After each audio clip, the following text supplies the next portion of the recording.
Hello and welcome to the Climate Resilience Podcast, brought to you by JBA Consulting. I'm Phil Emonson, and in this podcast series, we unpick some of the complexities, challenges and opportunities on the topic of climate resilience with some inspirational thought leaders.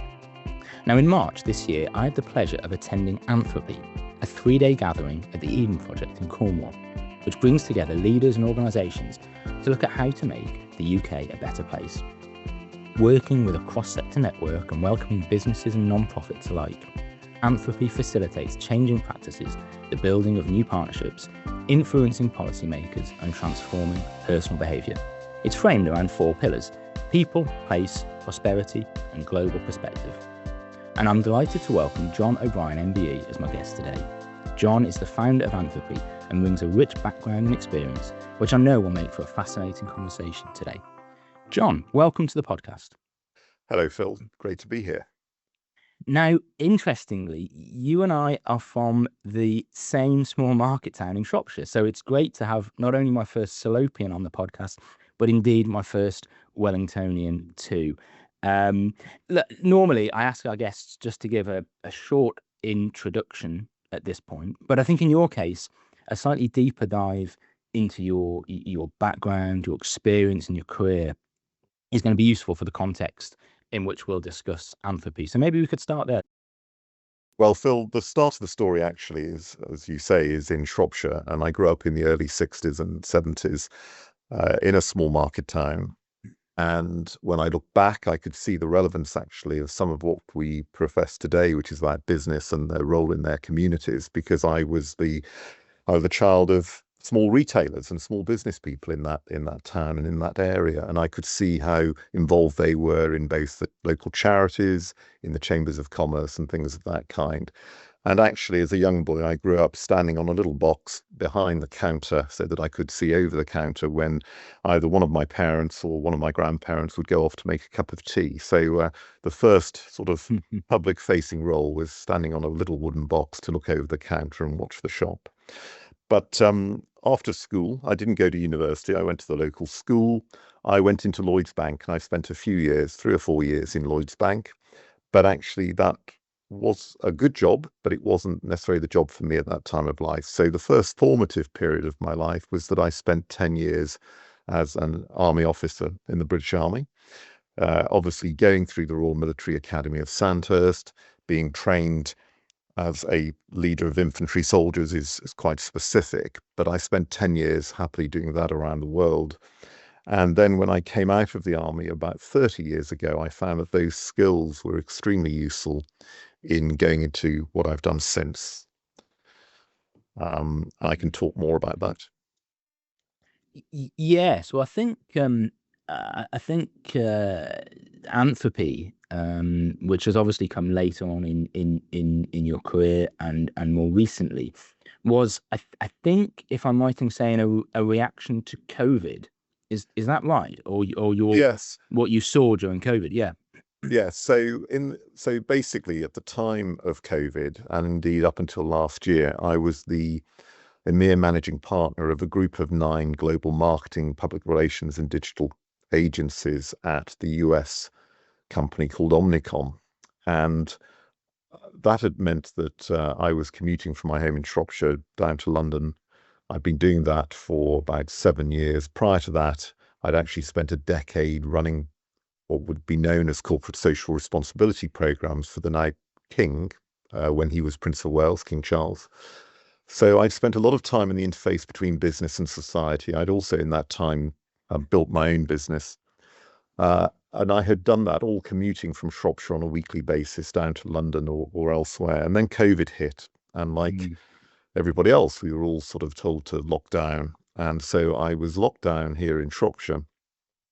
And 2 things really came to me. The first was that I could see that there was going to be profound damage to the economy. I could see what was happening to our own businesses, but it was also, how could we as an economy, both nationally and globally, come back after the pandemic and the cost that was associated with that? And also because of a lot of the work that I'd done with the King and also my own philanthropy, I was very concerned about the impact that it would happen on society, be it things like education and health. And so in that first year of COVID and the lockdown, I got increasingly concerned about how Britain would respond once we came out of it.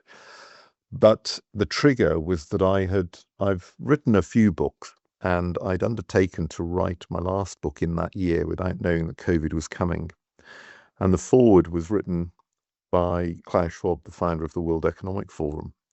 And when I received his foreword, it just gave me the idea that perhaps what we needed for the country was a sort of, I'll call it a Davos type gathering, but a gathering of leaders from all sectors to come together and think, how could we build back better? And that's how the idea for Anthropy came about.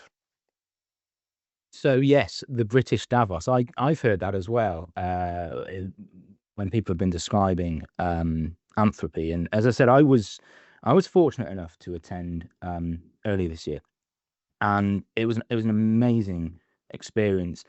Leave your ego and silo at the door, I think, is the strapline on the banner that greeted me.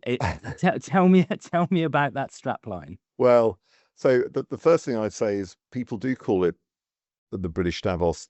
Some people call it Glastonbury for good. Glastonbury for good would be a disaster of 70,000 people with tents turned up, I have to say.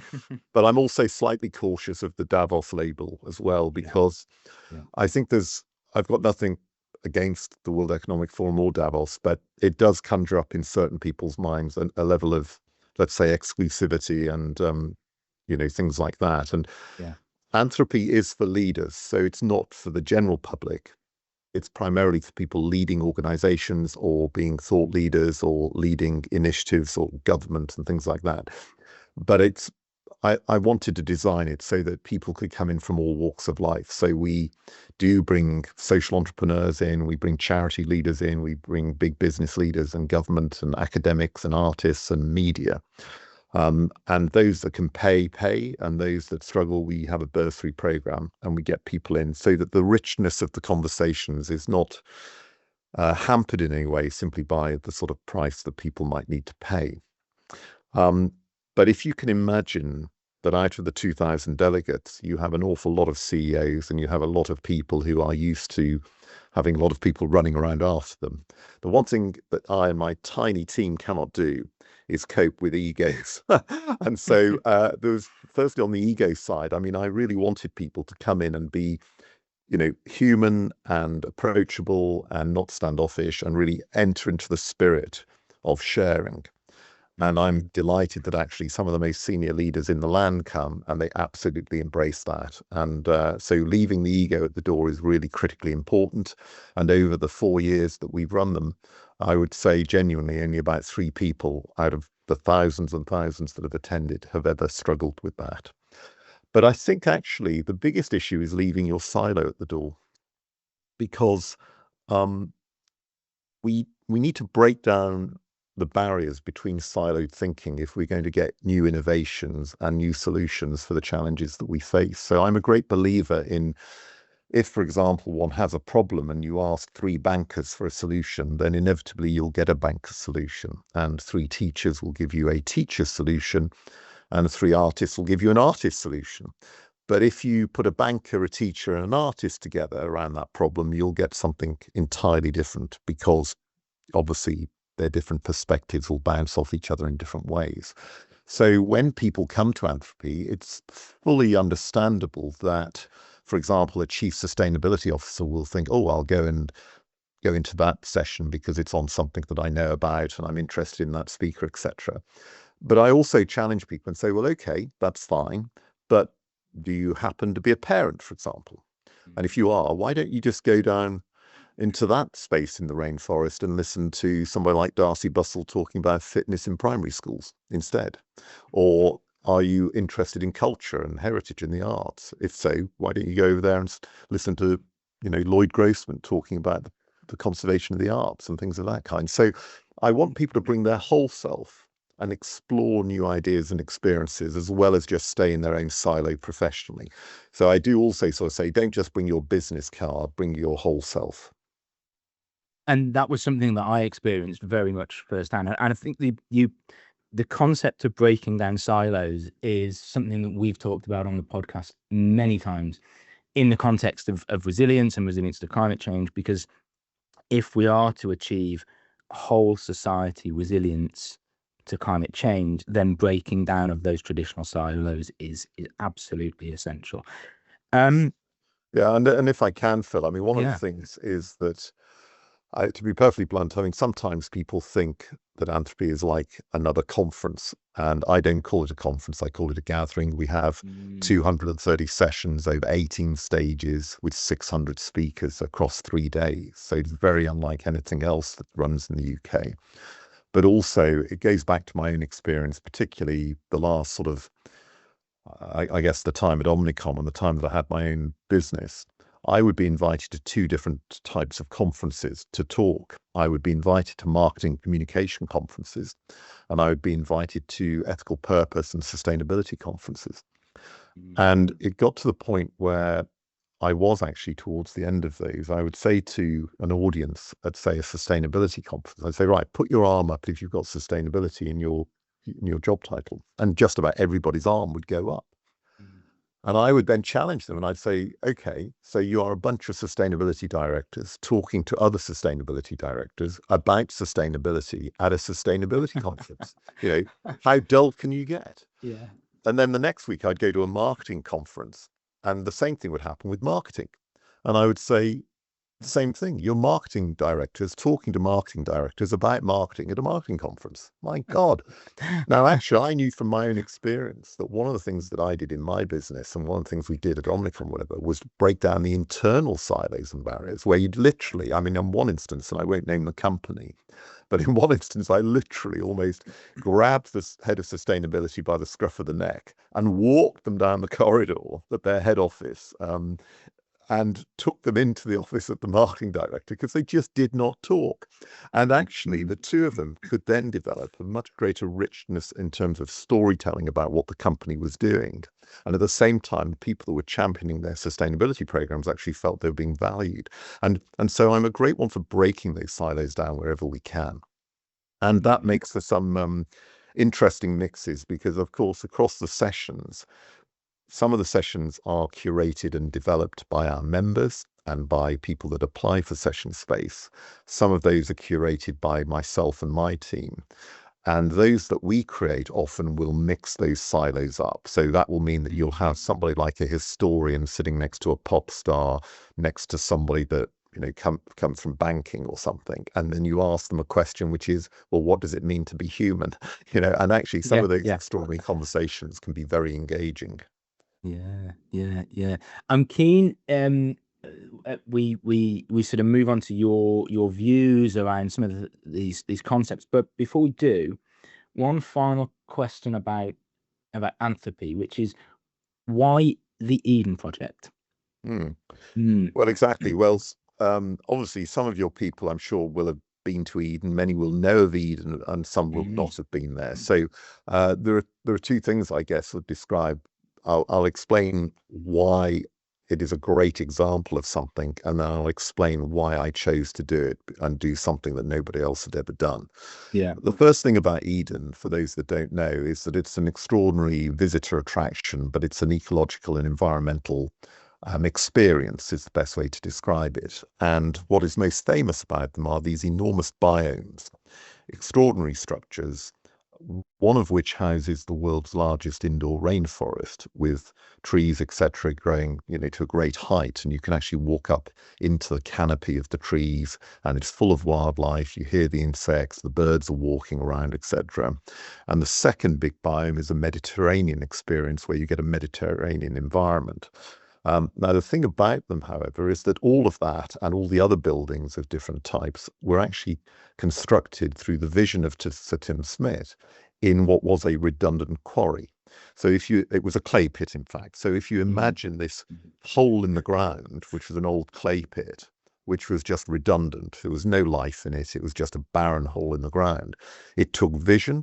It took innovation then to obviously envisage what this could be and then get the engineering and raise the money and all the rest of it to create this unique experience. Now, from my perspective, if we look at what Britain and indeed the world needs now, it needs inspired thinking and it needs innovative solutions, and it needs examples, which I think Eden is, because Eden then, of course, not only created something which is both educational, but it also created employment, it created something very beautiful, etc., etc. So as an example of the type of thinking that we need, I couldn't think of anywhere else better than that, really, in that regard. That's the first thing. From my perspective, most people thought that I would run Anthropy in London because most people create conferences in London. I then had a group come to me from Oxford who wanted to sort of effectively get me to take it to Oxford. But I thought if I do that, firstly, it'll be like any other conference. And as I say, I don't see Anthropy as a conference. But what I mean by that is that the senior leaders would inevitably come in, sit on a panel, go and talk on something, and then frankly, they disappear back off the office. Yeah. So the big gamble that I had in year one was, could I get people to make a really serious decision to go to somewhere that's really inconvenient for most people to get to? So the distance between London and Eden project is on the train, I think, about 6 hours. You know, if you're coming from elsewhere in the country, it can be even more. We've got people coming from Scotland and everywhere else. So it takes me, I think, about 7.5 hours to get from where I'm based in Shropshire. But if people make a serious decision, then you know they're committed. And of course, the other thing is once they're there, they're stuck. So actually, they can't escape, which means that they can come and do their panel, but then they'll go and sit in the audience. So one of the remarkable things about Anthropy, and you'll have witnessed this, is that you'll end up sitting in a row of seats, or you're in a discussion in a circle in the rainforest or whatever. The person sitting next to you might be somebody from the House of Lords. It might be the CEO of a FTSE 100 company. It could be one of the great social entrepreneurs of our time, etc., because they're stuck there. So they may have done their speaking, but they actually just stay for obvious reasons.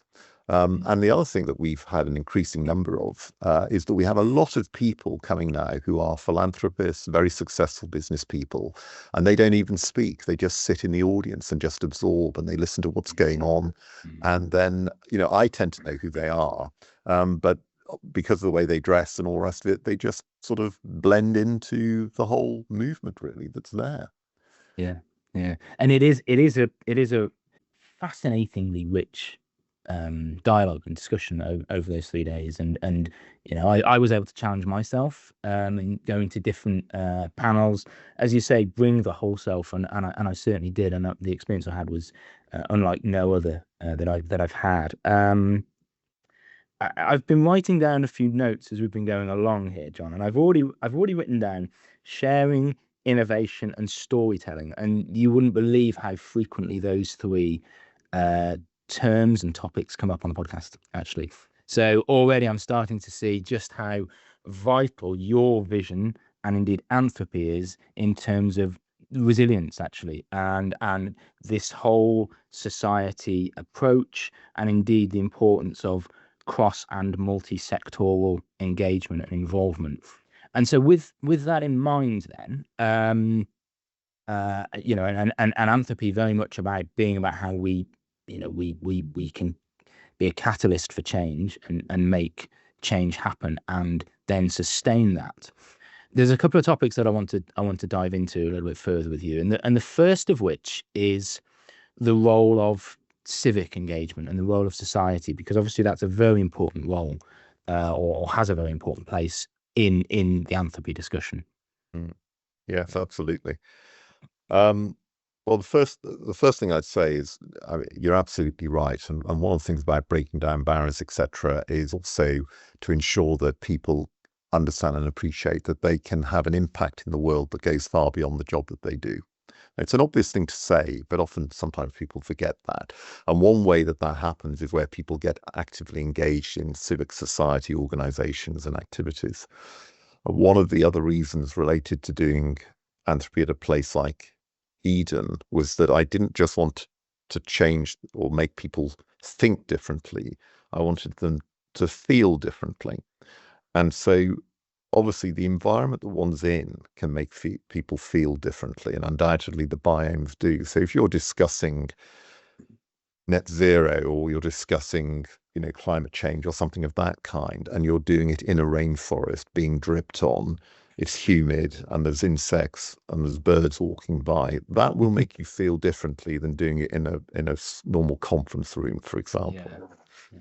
And equally, when we look at the societal issues, when we look at the challenges around young people, when we look at the challenges for children and education and health and things of that kind, one of the things we do with Anthropy is also bring in emerging leaders. We bring representatives, youth organisations, and all the rest of it. And the critical thing here for me is that we are a connected society. We don't live in our, a little box that is defined entirely by our job. And what we try and encourage, therefore, is to people through the 3 days to explore how they might have a wider impact by getting engaged as an active citizen. And that can be something formal by volunteering or something of that kind, or it might be about considering becoming a parish councillor or a magistrate or something of that kind. We are constantly believing that for us to have a cohesive, sustainable, successful, and frankly happy society and quality of life, we should encourage people to obviously be active in society and not retreat from it. So that's a key tenet of what we try and achieve. Absolutely. And I think there's, again, thinking about other episodes of the podcast that we've done, and we had a whole episode on the role of social value, but also with that social capital as well. And I think what you're describing here is, the importance of contributing to your local community, being active, and having that that agency to provide a contribution to your local community. And when we look at that through the lens of climate and climate resilience and climate participation, the importance of local flood groups, for example, and people getting involved and providing their time is so vital. And I think there's another sort of conversation to be had there. But the other sort of strand to Anthropy, John. So we've got the role of civic society. The other sort of angle that I'd like to discuss is the role of business, because I know that you are a firm believer in not only harnessing the potential that civic society and the whole society can provide to making a better Britain, but also harnessing the greater potential from business. So perhaps let's have a little discussion around the role that business play here. Absolutely. So, the first thing about this is that I'm a great believer in the power of business for good. I obviously, for 10 years, as I mentioned earlier, I ran business engagement programs for the then Prince of Wales, now King Charles. When I set my own advisory business up from 2010 to 2017, that actually was a strategic advisory business promoting what we would call ethical core purpose. And my books have been based on that. So I'm a great believer in it. But it possibly, I probably have a slightly different angle to a lot of people, and it falls into two different things. So there's firstly, the first thing that we have to understand about business is that in our society, in our Western capitalism model, the only organizations that actually can create value and create wealth are businesses. Governments can't. Governments, public services, etc., rely upon an engine, and that engine of the production of value is actually business in order fundamentally to pay tax. If we don't understand that actually we need to incentivize business to grow, I'm not saying grow irresponsibly, but we need to have successful businesses in order to fund the public purse. Then the public purse can obviously do the range of things from protecting us as citizens. So that includes obviously our military requirements as well as our civic police and things, but the NHS, our education services, etc. But all of those things are reliant in our current model on the generation of tax revenue. And business, sometimes I think that is forgotten. People, when they criticize business, fundamentally forget that is a critical component to the prosperity we have as a country. Yeah.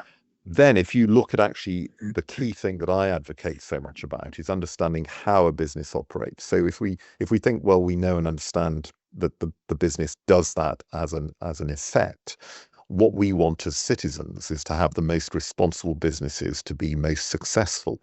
So, if we have children, for example, we want children to be able to get jobs of value in workplaces where they are respected, where they have opportunities to grow, etc., etc. We want those businesses to be respectful of their local environment in whatever form that might be. We want those businesses to source their services and or supplies ethically. We want those services to have a commitment to the local community in some shape or form, be they a factory on the edge of a town or a small business in a town. So it is beholden upon us as a society to want business to prosper, but we want the best of businesses to prosper. And we want that so that we as both customers, employees, etc., have a great experience of that business, but also we need it as a society to pay for the services that we need. And therefore, business sits at the absolute heart of Anthropy. And indeed, the balance that I've tried to achieve in this, and I have so far, is that around about 60 to 65% of attendance is from the private sector. So that ranges everything from the biggest companies to the small SME type businesses. But actually, you need that business motivation to be able to interface with our societal leaders and our arts and our heritage, etc., to say what is the quality of Britain and how do we pay for that effectively? So how do we maintain the prosperity that allows us to have a quality of life that we've grown used to? Yeah, yeah, and of course the other contributing factor of a business is to identify, nurture, and help grow our next generation of leaders, which again is so important for the resilience of Britain and our society. Yes. And in that context, I think it's probably our final point. You have developed an emerging leaders program, which I think you quickly alluded to, but expand on the role of the emerging leaders program. Yeah, so back in year one, I mean, over the years, actually, for the King, I did a lot of, I created several schools mentoring programs and things of that kind. Now, what I would say is that Anthropy is for adults. So for various very practical reasons, everybody on site has to be over the age of 18. So it is adults, but we do have the leaders of the major youth organizations and education organizations. So we get the appreciation of children's needs in the UK. I just want to park that. But one of the things I developed in year one was to try and encourage let's say, a more youthful voice and perspective into the conversation. So if you have the tranche of established leaders in the UK now, then you're generally thinking 40 plus, and many people will be nearer my age, early 60s or whatever, or certainly in their 50s. And of course, that is absolutely fine because they are the established leaders running the organizations of today with the responsibility of how those organizations operate. But if we are talking about a longer term, which is the next 30 years for the next generation, which is what I wanted to set as opposed to just being dominated by short-termism, then we need people of a younger generation who actually are not just thinking of themselves, but most importantly, thinking about the children they've yet to have. So I created a program of people between the age of 18 and 30 who would be nominated by either our members or by societal organizations where they had seen a younger person doing something exceptional, either in their organization or in society. And we give bursary tickets to over 200 of those to come and integrate into the whole of the event. And the final thing I would say about this is very interesting because people look at the diversity we have at Anthropy. I'm very proud of the fact that every year we have had over 50% in some years, attendance has been female, and definitely 50% of all speakers is women every year. And that is not by false construct. That is actually because we have an extraordinary number of very engaged, women as well, running businesses and all that sort of stuff. However, it is right to say that actually, if you look across the piece at the established leadership cadre, it tends to be less diverse than the emerging leadership cadre. And I think this reflects Britain. And we need to take note of this. I think, Britain is a changing society, and those at the forefront of change are obviously those that are of a younger younger age. So this is why they're so key to our conversations. And that it was the richness of voice and perspective, which again contributed to me having such a great experience last year. And I remember it was at the time of the Netflix documentary about program about adolescence. That's exactly the one. Yes, and there was a session on the Friday morning, I think, about what it is to be a man in 2025, and it was such a fascinating session, men and women from all backgrounds and all ages, and they were queuing to get in. It was that popular, and yeah, it was fascinating to hear the voice of our future leaders, now emerging leaders, in that context, but also across the whole event across those 3 days. John, I've really enjoyed this conversation. It's been so nice to sit down and have a chat about what you're aspiring to, what you are doing very successfully, and how your experience has shaped your perspective when it's come to Anthropy. I'd like to just congratulate you on again designing and delivering what has been undoubtedly the best event that I've ever been to in 19 years of my career. And I will come back to those 3 terms that I wrote down earlier, which is sharing, storytelling, and innovation. And I think those are 3 key terms that we've spoke about so many times in the podcast and are clearly close to your heart as well. So thank you for a great discussion, John. Thank you. Well, Phil, thank you. It's always good to talk about it. It's it's great to get your enthusiastic endorsement. Thank you so much for that, and I look forward to bumping into you there in March next year. You will indeed. Ticket already booked. So we've reached the end of our time today. As always, if you've enjoyed listening, then please hit the subscribe button so you're ready for the next episode in a few weeks' time. Till then, thanks for joining us. I'm Phil Emonson, and you've been listening to the Climate Resilience Podcast, brought to you by JBA Consulting.